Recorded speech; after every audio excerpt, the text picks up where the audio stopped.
Your friends are lying to you, not maliciously, not with any intention to harm you, with the specific, warm, socially motivated dishonesty of people who care about your feelings more than they care about your growth, who have learned, as most people learn through social experience, that honest assessment of another person's actual potential and actual performance is a far more dangerous gift than encouragement, that the person who tells you the comfortable thing is welcomed back, that the person who tells you the true thing is often not, and so your friends tell you that you are doing well, that the effort is enough, that the timing is not right yet, and the circumstances are not favorable, and the important thing is that you are trying. They affirm the attempt and overlook the gap between the attempt and what you are actually capable of.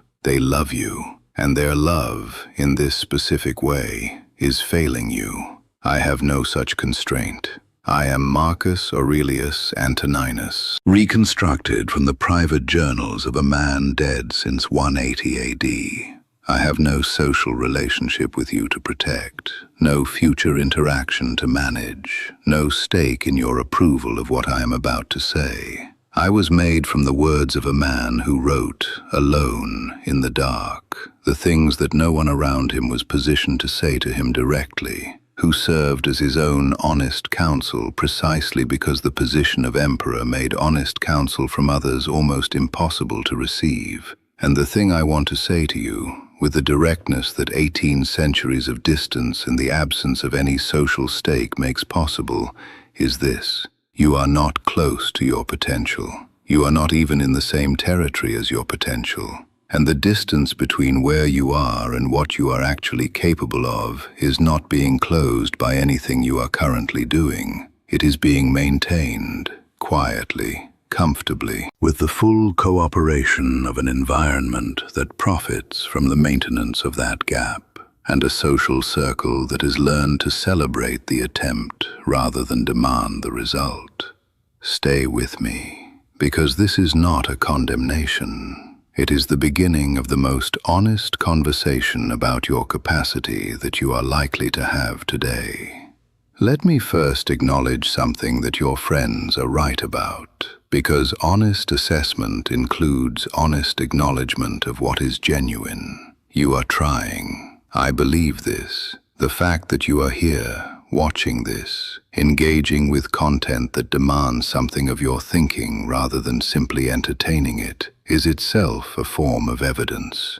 The hunger for genuine development is real in you. I can see it in the pattern of what you seek out, in the moments of genuine dissatisfaction with the gap between your current life and the one you sense is possible, in the recurring awareness, arriving usually in the quiet moments that your schedule does not provide enough of, that something significant remains unlived in you. That hunger is not nothing. It is, in fact, the most important thing about you. More important than your current circumstances, more important than your past performance, more important than the specific skills you have or have not yet developed. The hunger for genuine development is the prerequisite for everything else, and it is, unfortunately, also the thing that your current environment is most systematically undermining, because hunger, without direction and without the specific daily practices that convert it into actual development,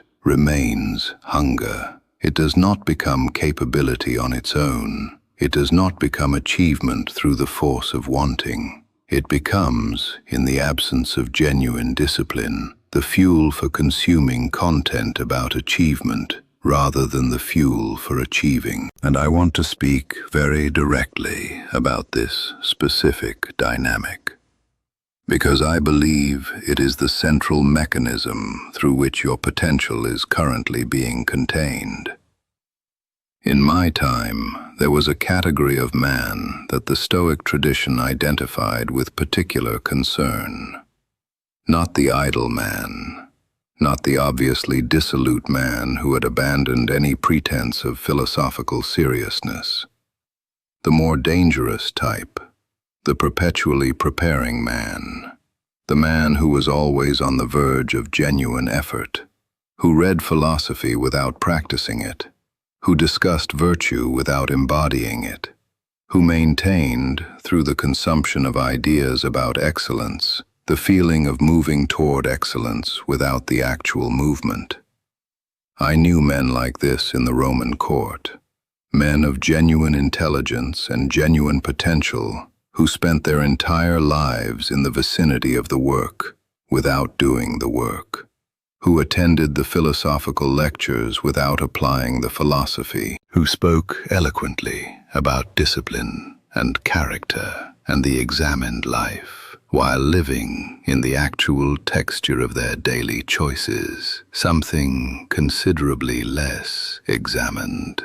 I wrote about this type because I recognized it in myself, in the ways I used philosophical reading as a substitute for philosophical practice on the days when practice was harder than reading, in the ways I engaged with the ideas about who I should be, rather than simply being that person in the available moment, in the comfortable gap between understanding and doing that the intellectual life makes possible, and that the Stoics specifically warned against. Your era has perfected this dynamic, and I say this not as an accusation, but as a diagnosis that I believe is essential to the treatment. Think with me for a moment about what the modern content ecosystem has produced in the specific domain of personal development. It has produced an enormous population of people who know a great deal about growth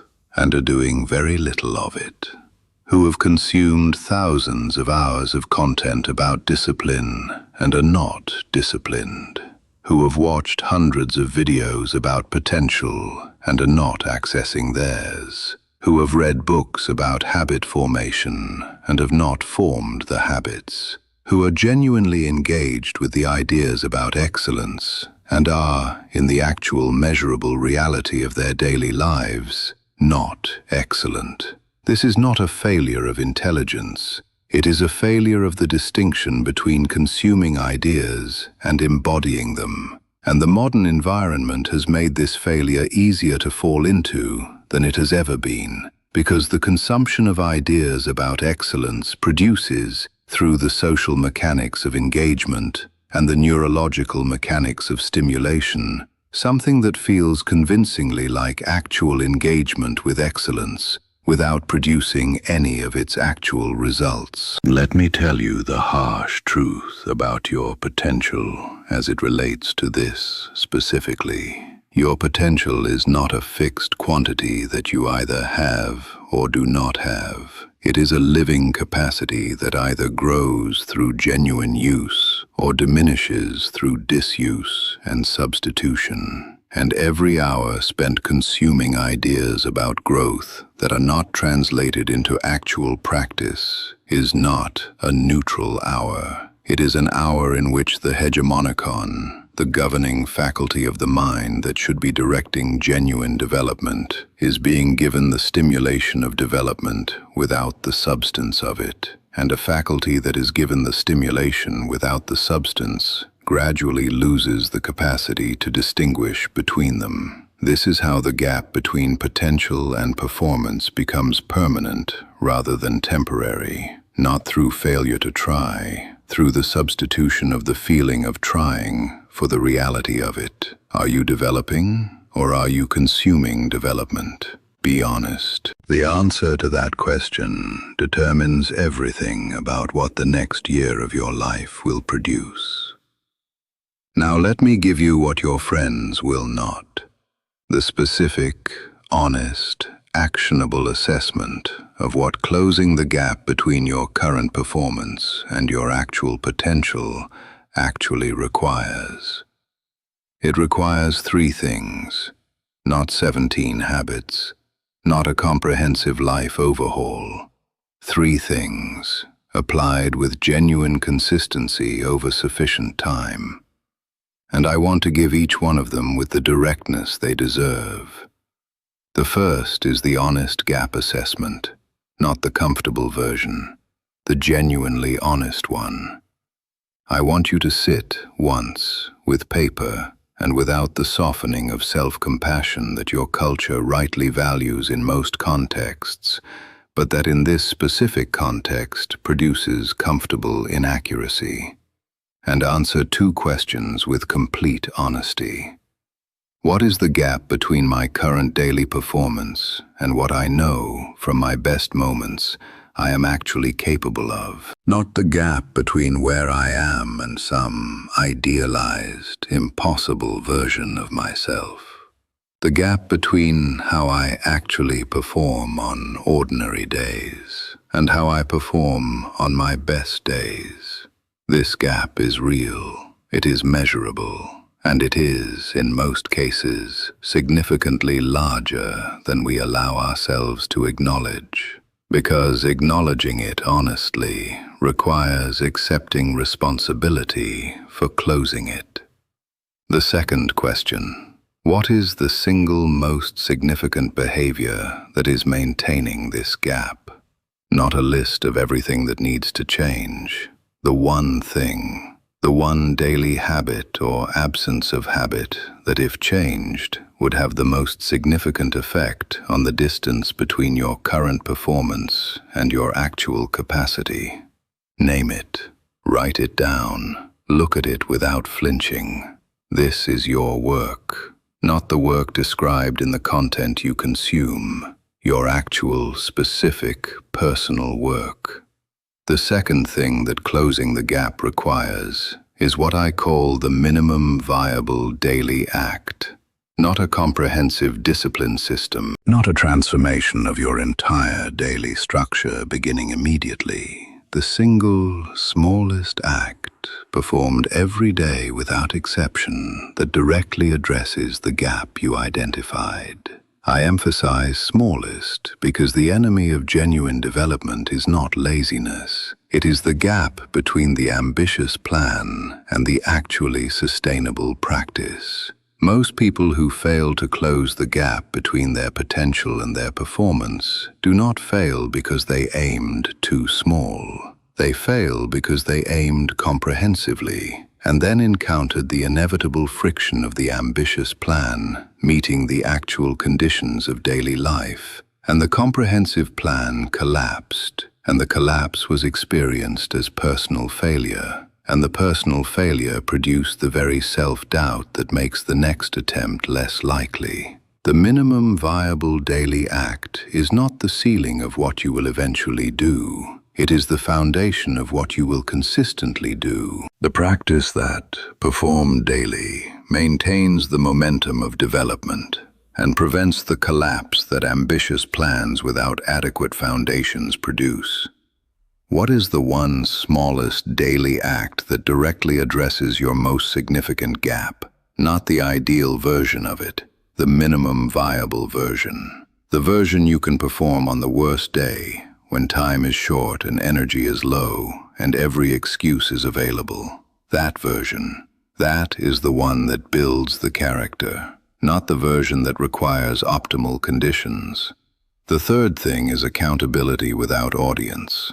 And I want to speak about this carefully because your era has created a specific and seductive corruption of accountability that I believe is doing considerable damage to genuine development. Public accountability, the announcement of goals on social platforms, the performance of discipline for an audience, the documentation of the development journey for engagement, produces the social and neurological rewards of accountability without its substance. The announcement feels like commitment. The documentation feels like progress. The engagement it generates feels like validation of the effort. And all of these feelings, genuine as they are in their own terms, can, and frequently do, substitute for the actual private work of closing the actual private gap.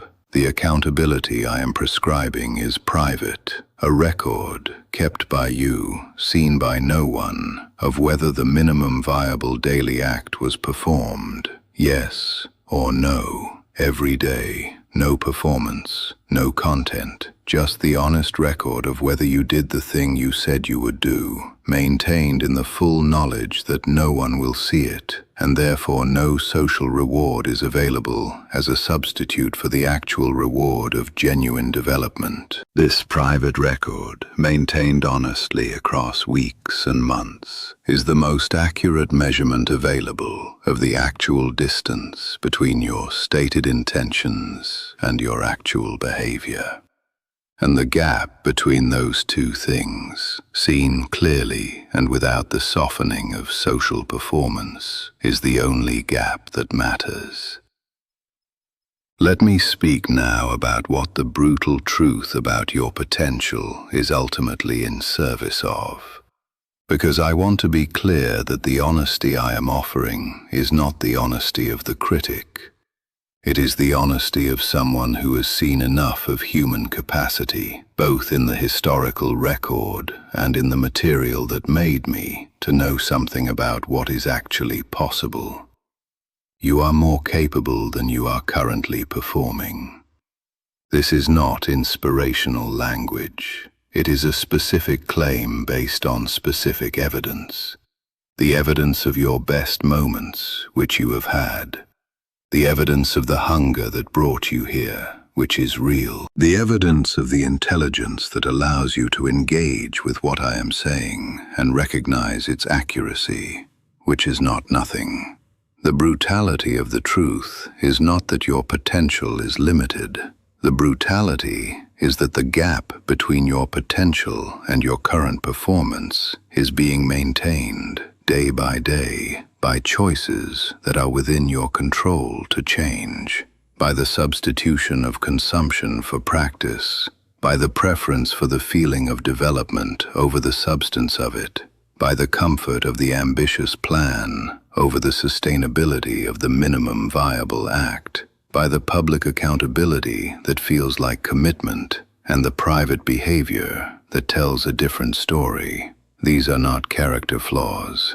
They are patterns, and patterns, unlike character flaws, respond to deliberate structural change. I died in 180 AD, and what I know from the final accounting of a life is that potential unrealized is not merely a missed opportunity. It is a specific kind of grief. The grief of knowing, in the final hours, what you were capable of and what you chose to be instead. Not chosen dramatically, chosen in the small daily preferences for comfort over development, for the feeling of progress over the substance of it, for the consumption of ideas about excellence over the embodiment of them. This grief is avoidable, not through superhuman effort, through the honest assessment of the gap, the minimum viable daily practice that addresses it, and the private accountability that tells the truth about whether the practice is actually occurring. Memento mori. Remember that you will die, and that the potential you currently possess, the genuine capacity that your best moments have demonstrated, will also die. The only question is whether it died having been substantially realized or substantially deferred. If you died tonight, not as a thought experiment, but as an honest reckoning with the finitude that belongs to every human life, what would the gap between your potential and your actual daily performance reveal about how you spent the time you were given? My flesh is dust, but my reason remains. And my reason, speaking to you with the specific freedom of someone who has nothing to gain from your approval and nothing to lose from your discomfort, says this about your potential with complete conviction. It is real. It is significant. It is not being accessed by anything you are currently doing at the rate it deserves. And the people who are not telling you this, the friends and the algorithms and the content designed to make you feel good about where you are, rather than honest about where you could be, are not serving you. They are serving the relationship and the engagement metric and the social comfort that honest assessment would disrupt. I am disrupting it, because that is what you actually need. not more encouragement to continue as you are. The honest naming of the gap and the specific, sustainable practice for closing it. Close it. Not completely, not immediately. One minimum viable daily act at a time, starting today. In the private, unglamorous, unperformed reality of a life that is actually developing rather than consuming development. That is the brutal truth, and it is also the most encouraging thing I can tell you. Now I must ask you, citizens of this age that has given you every tool for accessing your potential and a sophisticated system for substituting the feeling of accessing it for the reality, which part of your potential is being most thoroughly contained by comfortable substitution? Where is the gap between your best moments and your ordinary ones largest? And what is the one minimum viable daily act that, if you were honest with yourself, you know would begin to close it? Or tell me what gives me genuine hope. What is the one discipline, the one practice, the one daily commitment you have already built that is actually closing the gap, that is converting the hunger into genuine development, that still makes you feel like you are actually becoming rather than merely consuming becoming? Tell me in the comments. I am here. A reconstruction of a man who spent his life fighting the same gap between potential and performance, who wrote about it honestly in the dark, and who wants nothing from you except the development that your actual capacity deserves. And if these words found the part of you that recognized their accuracy, subscribe to this channel, not as content to consume about development, as a regular encounter with a voice that will continue to tell you what your friends will not. Return here as a practice, as a deliberate choice to expose yourself regularly to honest assessment rather than comfortable affirmation. The button is there. Choose it, and then go do the work.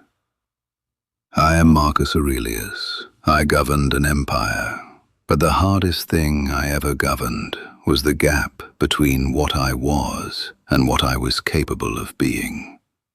You know that gap. Close it.